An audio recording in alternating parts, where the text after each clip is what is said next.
If you put, "Hey, I just ran over your puppy" and did it to that tune right there, I think you could probably get a smile out of whoever the puppy owner was. That music is so great. As long as you had ice cream in the back of your ice cream truck.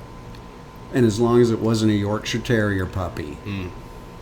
One of the greatest books I ever read, Bill, was called Snake, and it was Ken Stabler's autobiography.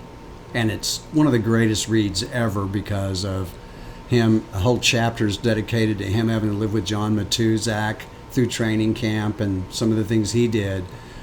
And stories about leaving Dave Casper on a pier in the middle of the Intercoastal Canal for 4 hours and having him almost fry to death and get third-degree burns.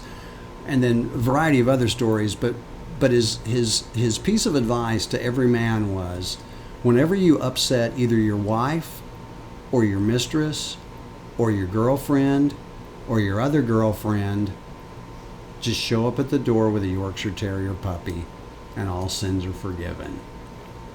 Was Samuel L. Jackson featured in that book?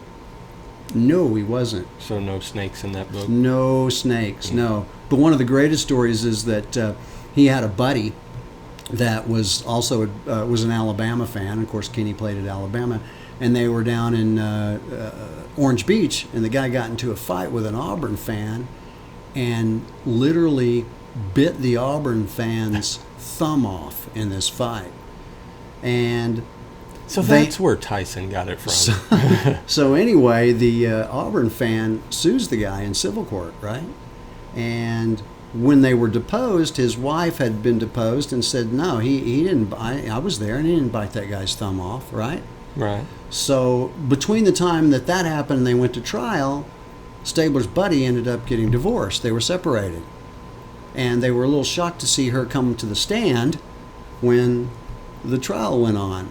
And they asked her, the defense attorney asked her, did you see your estranged husband bite my client's thumb off?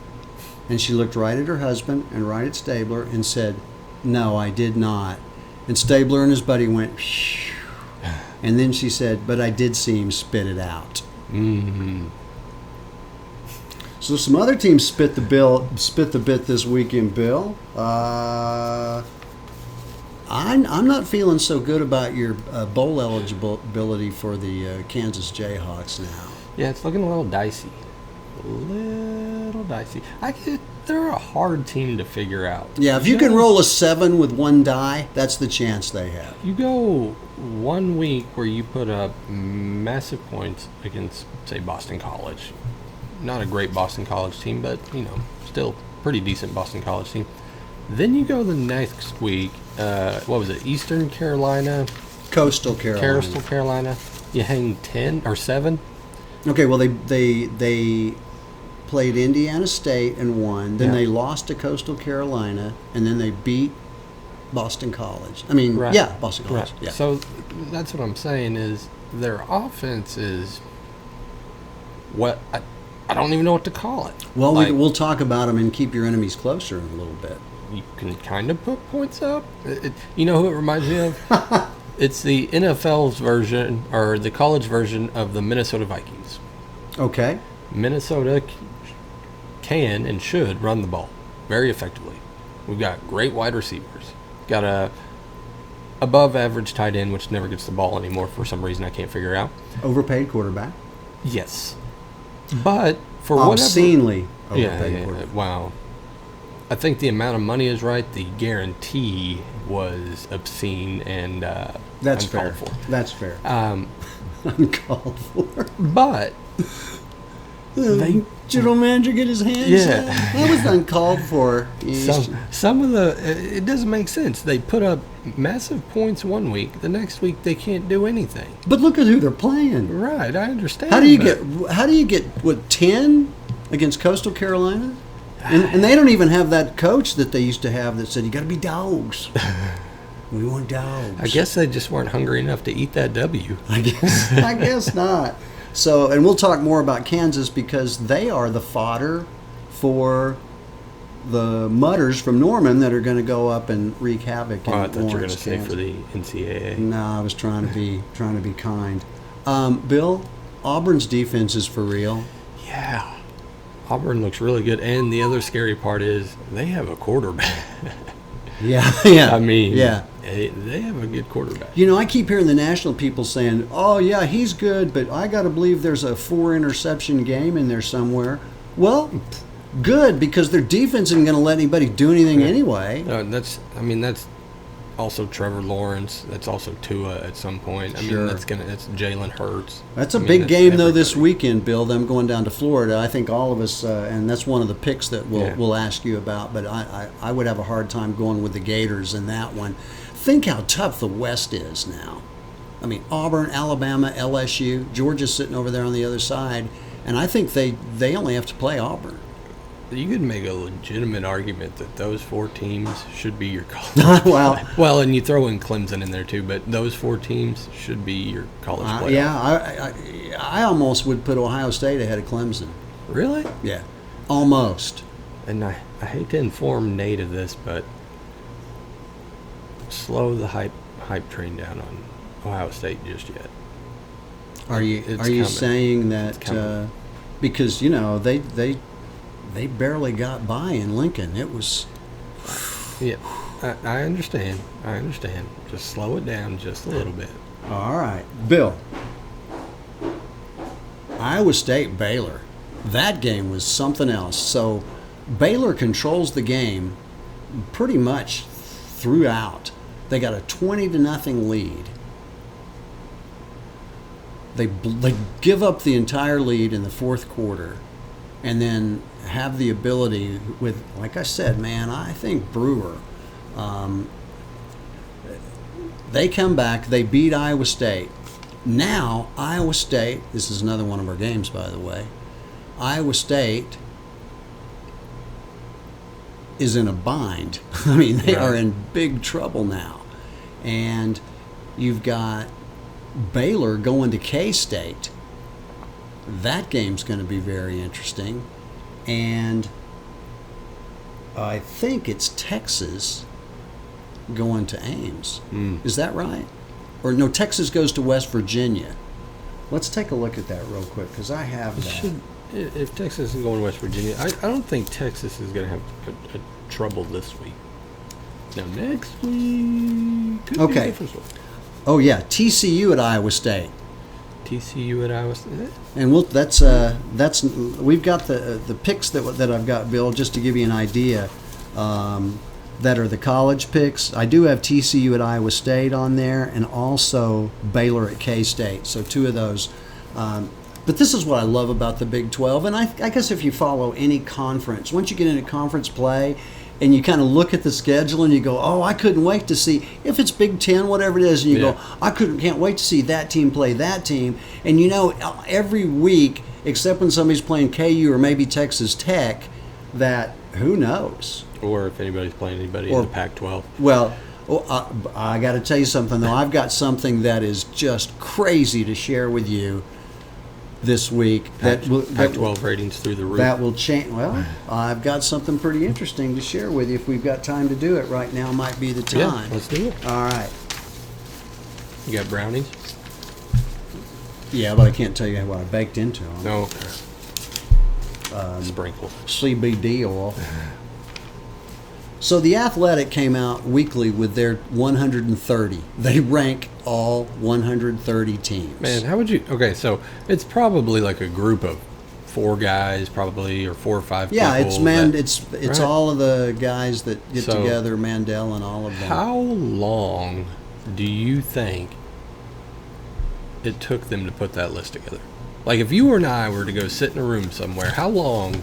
Well, these guys released this morning, so it would have been after Saturday night. So season 1, or week 1, or week 0, They do it every week. right? So on So from Saturday all the way. yeah, okay. so Sunday and Monday, and then on Tuesday Well, I guess- they release it. I guess from.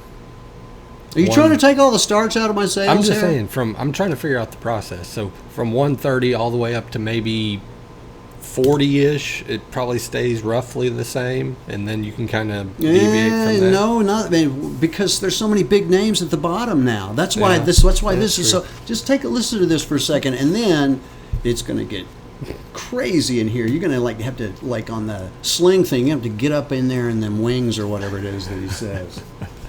By the way, for those of you that don't know, those are local Oklahoma City residents that should make us proud. All right, here's their top 130. Here are the listings for the Big 12. Okay, and then I started going down this list, and Bill, when I got all the way down, I thought, hey, I'm going to do a little more digging because something just seemed very interesting about this list. Okay. OU 7, Texas 10, Oklahoma State 19, Baylor 30, Kansas State 32, TCU 38, Iowa State 42, West Virginia 56, Texas Tech 70, Kansas 93. Okay? Okay. Now, I'm just going to read below 64. You know, you got the 64 teams that make up the 5 power conferences in Notre Dame. So you get below 64. Listen to this. 71 North Carolina State, 74 Northwestern, 75 Purdue, 76 Boston College, 77 Ole Miss, 78 Louisville, 82 Indiana, 86 Virginia Tech, 88 Vanderbilt, 89 UCLA, 94 Oregon State, 96 Tennessee, 107 Arkansas. Okay? So just for fun, I thought I'm going to list every team in the conference. I'm going to put down what they're where they're ranked in the top 130, and then let's divide that entire number by the number of teams in the conference and get a medium average as to what that conference represents in terms of the middle of the pack. What are they ranked? Okay. Right? All right. The worst team had a 56.07. The worst conference had a 56.07 medium average. Who do you suppose that was? Big Ten. The ACC. Oh, yeah. Felt like that was a softball that I whiffed on. Another team has a 48.14 average, meaning their average team is ranked 48th. Big 12. The Big Ten. No. Another team has a 42.85 median average in the top 130. Big 12. The SEC. The next one will be the Big 12. The next team has a 39.6 average in terms of their medium, Big 12. the Big 12. Yeah. And with a 35.7 rating, Pac-12. the Pac-12, who I've spent my entire career beating upon, right now has the best medium percentage. And I'll tell you something, Bill. The reason I find that interesting isn't because of where the Pac-12 is, because I think they have 4 teams in the top 25, and I think only one of them should be there. Right. But the fact of the matter is that people that are talking about how weak the Big Ten and the ACC and the SEC is from the bottom, I think this illustrates that pretty well. I think that you could make a case, though, that the ACC is woefully behind. If you ask me, the SEC is the best conference, followed closely by the Big Ten. I'd put the Big 12 third in terms of the overall talent. And then you can kind of pick whatever you want. I guess you lean towards the ACC because they have Clemson, but beyond that. But I just thought that was a really interesting list. I'll check on it during the season. It's still subjective, and we know that. But it's just kind of fun when the overall narrative is SEC, and you look down and they've got teams ranked in the 70s and the 90s. And what's interesting to me, Bill, is some of these names, Louisville, Virginia Tech, Vanderbilt, Tennessee. I mean, these aren't teams that are that far removed from bowl games at least. Yeah. So I found that interesting. And then, Washington State. If I would have won the Washington State game, then I would have been tied with Sky Q. I'm not. Yeah. Did you see what Leach said after the game, Bill? No, Did you? Another week of him talking trash. Oh my goodness! But did you hear what Leach said in his did. post game? Okay, do you remember back 5 or 6 years ago when he had the fat little girlfriend speech about his guys at Texas Tech? Do you remember that? Vaguely. They came out, they got hammered, and he said, our players have been listening to other people. They've been listening to their fat little girlfriends tell them how good they are, right? Yeah. One of the things that probably makes it hard for a school, I don't know, like Notre Dame to think about hiring Mike Leach. But besides that, so he gets on this week and he says, other than the fact that we're soft and stupid, we're a pretty good football team. And I really don't understand why we're soft and weak, because most of these kids were on the team last year when we were strong. But this year, we're not very smart and we're soft. And that's why we got our backsides handed to us. And we're dumb and soft and stupid.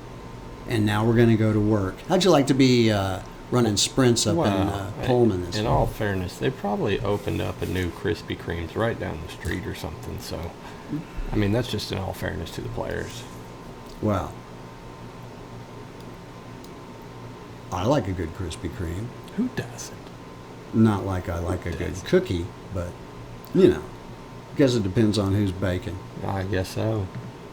Excessive celebration. Scott Owens, Billy Bell on Crossover Sports, reminding you, get that plate of cookies. Choreograph that app.